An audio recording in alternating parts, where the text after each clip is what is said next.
Salut PE. Salut Yann, pour cette vidéo, on peut parler déconfinement si tu le veux bien. Et oui, je crois que c'est la thématique du moment.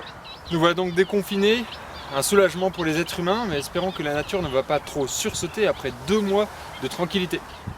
Ah, c'est pas évident pour les hommes non plus, c'est sûr, hein. Reprendre le travail, trouver des solutions pour emmener les enfants à l'école, s'en occuper. Bon, quand on entend le trafic sur l'autoroute, on se dit que ça y est, on est reparti presque comme dans le monde d'avant. Ah oui, en effet, pas simple. Mais du coup vous, association d'éducation à l'environnement, vous êtes, je pense, les mieux placés pour nous aider à retrouver la nature. Je suis certain que vous avez plus d'un tour dans votre sac pour nous enseigner aux petits comme aux grands la géométrie à travers vos ateliers bricolage, l'utilisation de nos sens lors des balades nature, ou encore la biologie grâce à l'observation des espèces aquatiques. Et puis j'en passe. Oui, pour les associations d'éducation à l'environnement, c'est sûr, ça a fait un coup dur, comme pour beaucoup de personnes, mais la plupart ont réussi à s'adapter. Alors ça a pu être par exemple en créant des contenus multimédia, un petit peu à la manière de tes vidéos. En tout cas, on a trouvé des solutions pour pouvoir continuer à faire découvrir la nature de manière différente. Enfin bon, on en reparle plus tard si tu veux. Ok, super, merci Yann. Je te dis à tout à l'heure.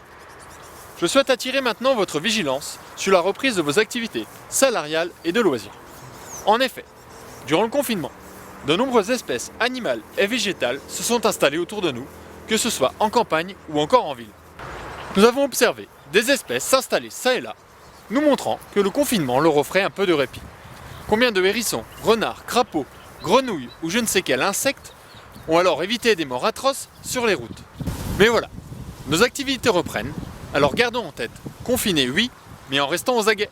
Et puis je souhaite maintenant m'arrêter sur plusieurs points que nous avions déjà pu évoquer ensemble au cours des vidéos précédentes pour éviter toute destruction volontaire. Lors de vos balades, restez bien sur les chemins et sentiers, que ce soit en forêt, en montagne ou encore en plaine, et puis prenez l'habitude de tenir vos chiens en laisse.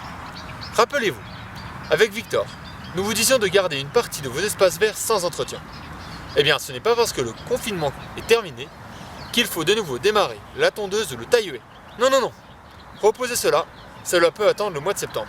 Et puis, pour terminer, si jamais vous observez des animaux qui vous semblent en détresse, assurez-vous qu'ils le sont bien en contactant un centre de soins et de faune sauvage.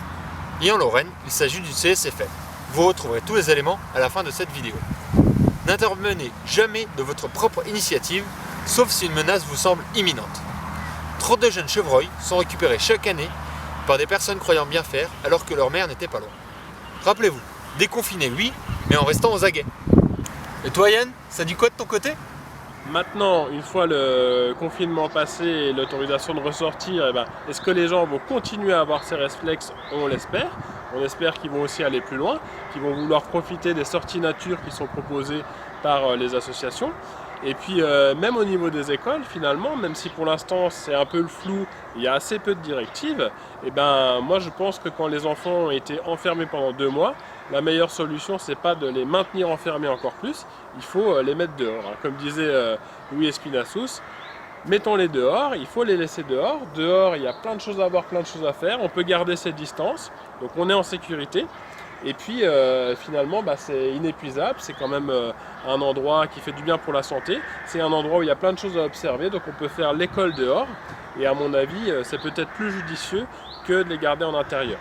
Pour le grand public aussi, bien sûr j'ai parlé tout à l'heure des alternatives qui avaient été à un moment aussi de montrer du multimédia ou de pouvoir faire des visites de nature, de découverte par l'image et par internet. Je pense que le virtuel, il n'aura jamais la puissance et l'intérêt du réel. J'encourage tout le monde à sortir et à continuer à faire des activités en extérieur. En plus, il y a plein de choses qui sont proposées.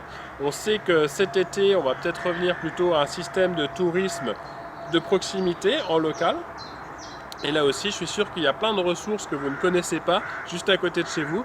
Des super petits coins de forêt, des petites prairies avec des fleurs qui valent parfois bien des fleurs tropicales. Donc je compte sur PE pour continuer à vous faire découvrir tout ça. Les associations seront là pour vous donner des informations et vous donner l'envie d'aller vous promener près de chez vous. Nous espérons que ce confinement a permis une prise de conscience globale à l'égard de la nature. Il est important que vous restiez curieux tout en respectant notre environnement. Je vous dis à très bientôt. Salut Yann. Salut.